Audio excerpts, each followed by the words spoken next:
ನನ್ನ ಹೆಸರು ಕಲಾವಿದ ಯಲ್ಲಪ್ಪ DSS ಕರ್ನಾಟಕ.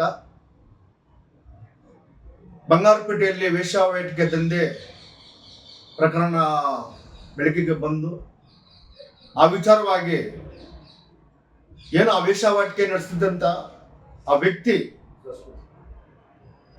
ಸರಸ್ವತಿ ಎಂಬುವರು ರೈತರ ಹೆಸರು ಹೇಳಿಕೊಂಡು ನಾನು ಒಬ್ಬ ರೈತ ಸಂಘದ ನಾಯಕಿ, ಒಬ್ಬ ಪ್ರಭಾವಿ ನಾಯಕಿ ಅಂತ ಹೇಳಿಕೊಂಡು ಇವತ್ತು ಆ ರೈತರ ಹೆಸರಿಗೆ ಮತ್ತು ರೈತ ಚಳುವಳಿಗೆ ಒಂದು ಕಪ್ಪು ಚುಕ್ಕೆಯನ್ನ ಒಂದು ಮಸಿ ಬೆಳೆಸುವ ಕೆಲಸವನ್ನ ಇವತ್ತು ಆಕೆ ಮಾಡ್ತಾ ಇದ್ದಾರೆ.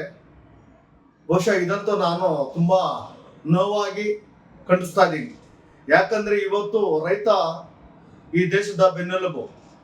ಇವತ್ತು ಅವರ ಸಮಗ್ರ ಅಭಿವೃದ್ಧಿಗಾಗಿ, ಸಮಗ್ರ ಏಳಿಗೆಗಾಗಿ ಇವತ್ತು ರೈತ ಚಳುವಳಿ ಹುಟ್ಟಿ ಅನೇಕ ಮಹನೀಯರು ಕೂಡ ಇವತ್ತು ಆ ಚಳುವಳಿಯನ್ನು ಕಟ್ಟಿ ತನ್ನದೇ ಆದ ಒಂದು ತ್ಯಾಗವನ್ನ ಮಾಡಿರ್ತಕ್ಕಂಥ ಒಂದು ಇತಿಹಾಸ ಇರ್ತಕ್ಕಂಥ ಚಳುವಳಿಯಲ್ಲಿ ಆ ಒಂದು ಚಳುವಳಿ ಹೆಸರನ್ನ ದುರ್ಬಳಕೆ ಮಾಡಿಕೊಂಡು ದಂಧೆ ಮಾಡಿಕೊಂಡು ರಾಜಾರೋಷವಾಗಿ ಇವತ್ತು ಹಣ ಮಾಡಲಿಕ್ಕೆ ಹೊಟ್ಟಿರ್ತಕ್ಕಂಥ ಇಂಥ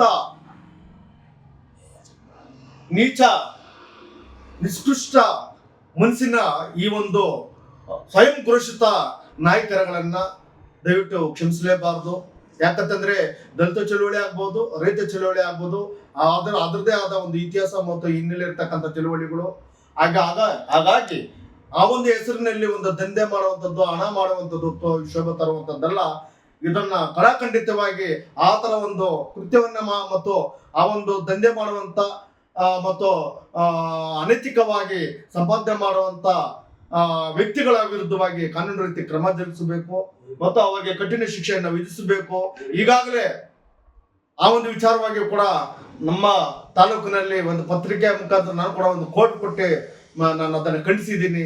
ಹಾಗಾಗಿ ಅಂತ ರೈತರ ವಿಚಾರವಾಗಿ ಮತ್ತು ಯಾವುದೇ ಒಂದು ವಿಚಾರವಾಗಿ ಕೂಡ ಹೆಸರು ಹೇಳಿಕೊಂಡು ಸಂಪಾದನೆ ಮಾಡೋದು ಅದು ಕಡಿವಾಣ ಆಗ್ಲೇಬೇಕು. ಇವತ್ತಲ್ಲ ನಾಳೆ ಅದಕ್ಕೆ ಮಟ್ಟ ಹಾಕ್ಲೇಬೇಕು ಅಂತೇಳಿ ನಾನು ಆ ವಿಚಾರವಾಗಿ ಸ್ಪಷ್ಟಪಡಿಸ್ತಾ ಇದ್ದೀನಿ.